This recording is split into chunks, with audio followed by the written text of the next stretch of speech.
Kuoza kwa meno ni tuseme meno yanashambuliwa na bakteria. Au bakteria ni kwa sababu ya wanawekewa mazingira tofauti. Sukari ikiwa imezidi kwenye kinywa cha mwanadamu au wadudu kwa asili tunao. Sasa wanashambulia sukari, afu mwisho wa siku wanatengeneza tindikali. Ile tindikali inaharibu meno. Na hiyo ndiyo tafsiri ya kuoza kwa meno. Okay. Lakini tuende moja kwa moja kwenye sababu ya kwanza ni uraji wa mara kwa mara wa sukari. Hapo mwanzo nimetangulia kusema kwamba sukari ikizidi kwenye kinywa cha mwanadamu, wale wadudu ambao ni asili wanatengeneza tindikali. Ile tindikali inapelekea kufanyeje? Kuharibu meno. Kwa hiyo sukari ikizidi au vyakula vya mara kwa mara vikizidi, meno yanafanyaje? Yanaoza. Okay. Lakini nyingine ni uvutaji hata wa sigara. Unaweza kupelekea kuoza kwa meno. Nikiwa na maana ya kwamba mtu anayevuta sigara anasababisha mdomo unakuwa mkavu.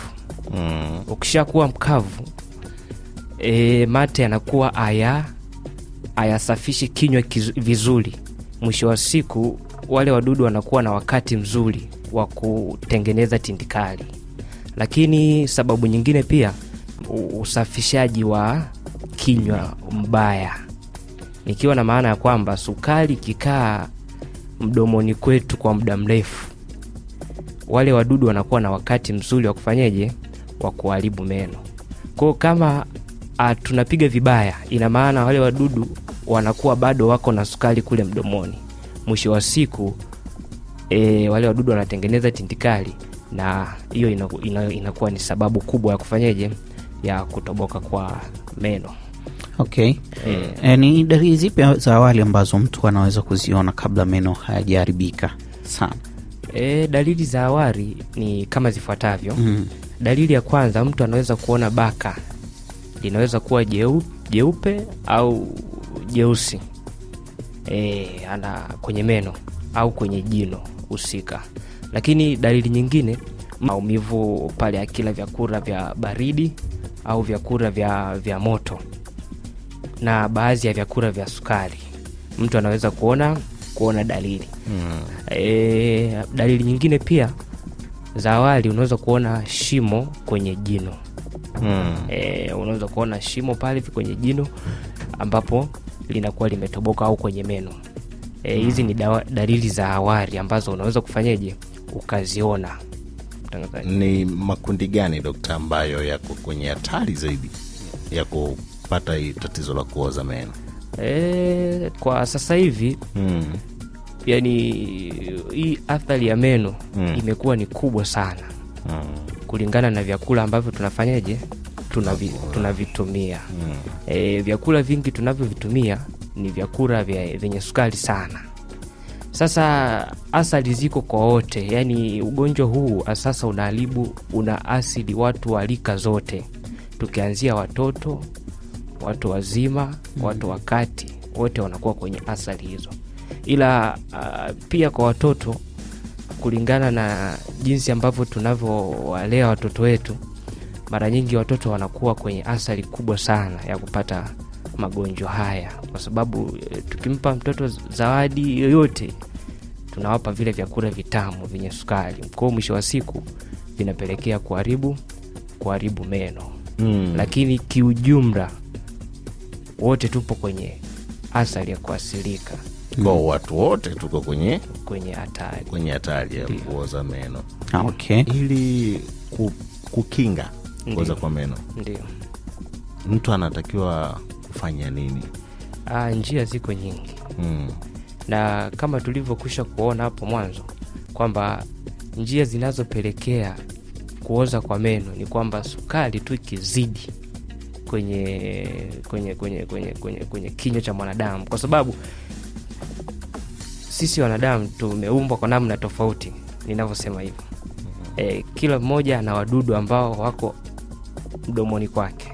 kiasili. Sasa wale wakitengenezewa mazingira mabaya ndo wanatengeneza hiyo tindikali kama nilivyokwisha kusema. Njia moja wapo ni upigaji mzuri wa mswaki au tuseme namna ambavyo unaweza kupiga mzuri au kusafisha kinywa chako. Kwa kitaalam tunashauri mtu apige mswaki mara 2. Apige mswaki mara 2. Unashauriwa upige mswaki asubuhi baada ya chai, nikiwa na maana kwamba tunapotumia chai tunatumia sukari. Vinywaji vyetu ni sukari, sijui chai tunaweka sukari, hata wakati fulani vile ambavyo tunatumia kama kitafuno ni sukari. Kwa hiyo tukipiga mswaki baada ya chai inatusaidia kuondoa kiwango kikubwa cha sukari. Na sababu nyingi, na muda mwingine ambao tunaweza tukapiga mswaki pale ambapo tunakwenda kulala. Na hii inasaidia sana kuondoa tatizo hili la kuoza kwa meno. Lakini njia nyingine ni kufanya uchunguzi wa mara kwa mara. Uwe na utaratibu wa kufanya uchunguzi wa mara kwa mara, kumwona daktari.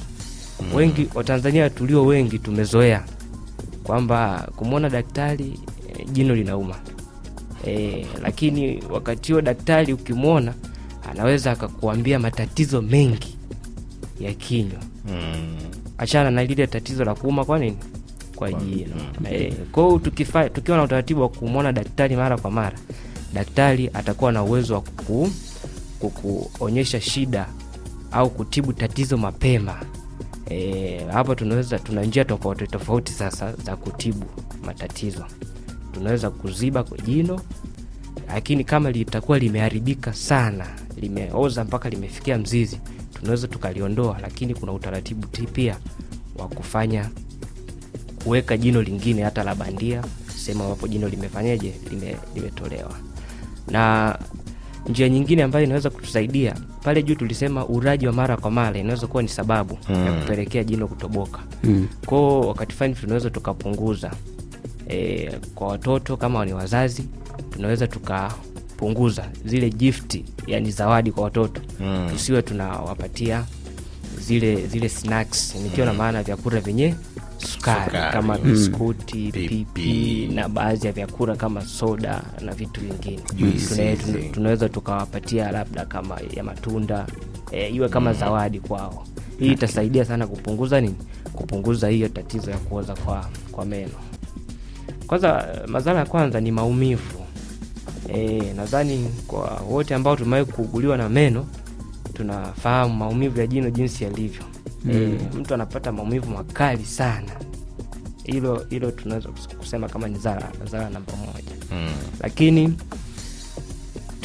tunaweza kupata jipu la jino. Nadhani tumekutana na watu wa namna hii wengi sana ambao wanateswa na majipu, yani jipu ya jino. Hilo jipu la jino likikaa nalo muda mrefu linaweza kukuletea tena matatizo mengine. Kwa hiyo ni vyema kutibiwa mapema.